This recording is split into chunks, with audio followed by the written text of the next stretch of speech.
Moving on, let's talk about bottles, water bottles. Just for the occasion, because of the story, I'm bringing my blender bottle. I've had this for like 2 years, 2 or 3 years. Yeah, I guess 2 years, right? 2 years, maybe. I don't know. I don't know. I've had it for a while. But it's metal. It's not like the regular blender or shaker bottles that are plastic. It's metal, so the inside is stainless steel. Keeps it cold very, very long and really helps with not making it smell, especially if you're going to be having protein shakes, if you're going to have any type of milk products in there. I've only done it a couple of times just because I have the dollar store protein shakes. Now I haven't bought in protein powder in maybe about 2 or 3 months, maybe. It's been quite a time since I've had actual protein powder and made protein powder type of drinks or anything.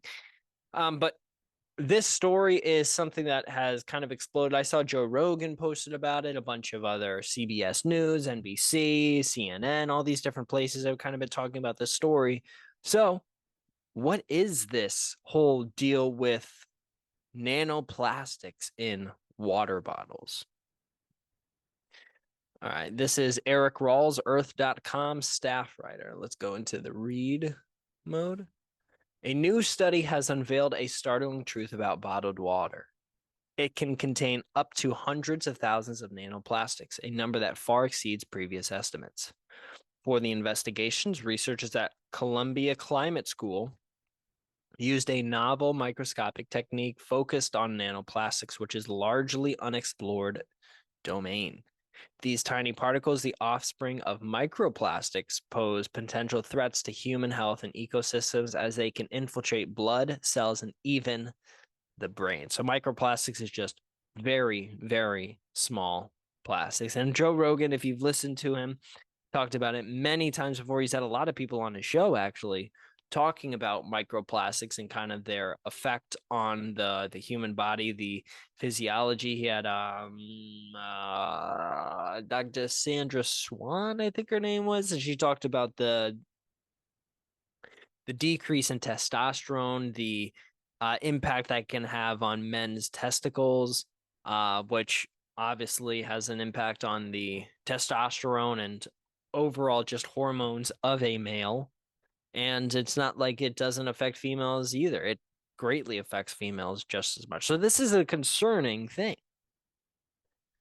For years, microplastics particles formed from the breakdown of larger plastics have been a growing concern. They have been found in diverse environments ranging from Arctic ice to everyday items like drinking water and food. However, the focus has now shifted to bottled water, which is already known to contain thousands of microplastic fragments. Nanoplastic comprises ever smaller fragments derived from microplastics. So, microplastics are bigger than nanoplastics. Nanoplastics are much smaller. The Colombian team counted and identified these nanoplastics in bottled water, discovering an average of 240,000 fragments per liter, a number 10 to 100 times greater than earlier estimates. Yikes. So they thought it was maybe maybe 2,400 or 24,000. Now it appears like it's 240,000. Yikes. Nanoplastics, unlike their larger counterparts, can bypass the intestines and lungs, entering the bloodstream directly. Not good. From there, they can travel to various organs, including the heart and brain. Their ability to invade individual cells and cross the placenta raises significant concerns about their impact on human health. So now we get into the bottled water dilemma. The new detection technique used for the study stimulated Raman scattering by microscopy was co-invented by study co-author Wee Min. This method allows for precise identification of nanoparticles and provides a clear understanding of what these particles are and their potential toxicity. Study co-author Bijan Yan An environmental chemist at Columbia University's Lamont Doherty Earth Observatory highlighted the novelty of this research. Quote, previously, this was just a dark area, uncharted. Toxicity studies were just guessing what's in there. This opens a window where we could look into a world that was not exposed to us before. Globally, plastic production is approaching 400 million metric tons annually, with over 30 million tons discarded into water bottles or landfills. Oh, into water bodies. Unlike organic matter, plastics do not degrade into harmless substances. Instead, they continue to break down into smaller particles, potentially down to the molecular level. So they could get very, very small. And if you have, say, a landfill that's near a body of water and you have plastic in that landfill and not so much time, it could potentially just turn into getting into that lake and getting into the water supply. And if you have a city downstream that uses that water supply, could be getting some plastic.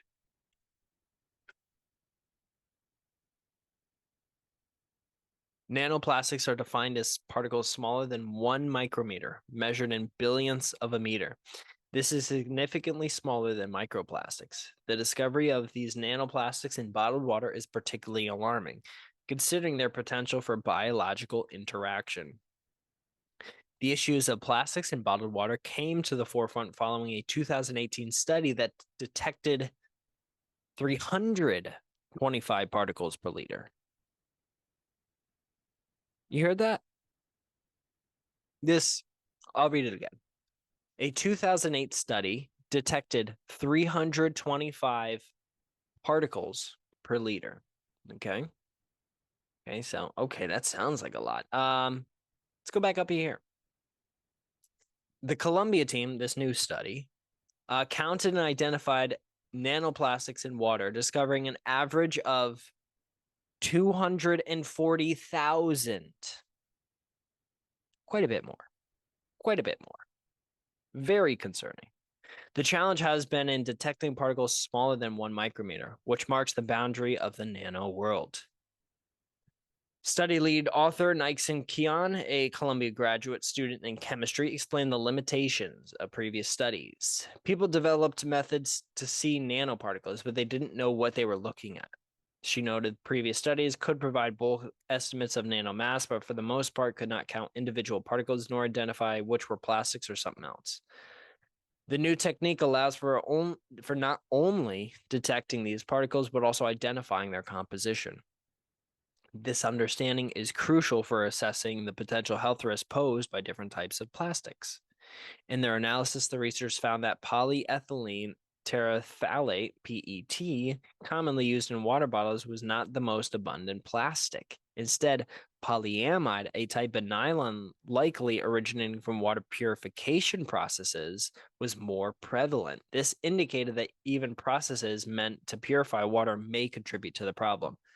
Double yikes. So maybe it's not even the water bottles themselves. Maybe it's the actual purification of the water. So this is quite a problem. An intriguing aspect of the study was the discovery that 7 types of plastics identified accounting for only 10% of all the nanoparticles found.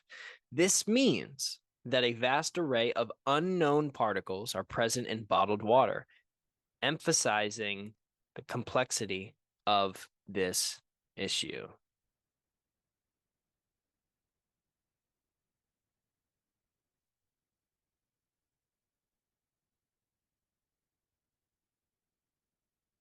The team is expanding their research beyond bottled water to include tap water and other sources of potential nanoplastic contamination.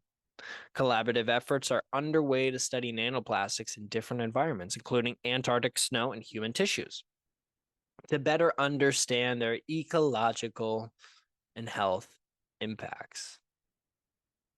Oh, Lord. Oh, Lord. Oh, Lord. So, one of the things that growing up, like I said earlier, I'm from Connecticut.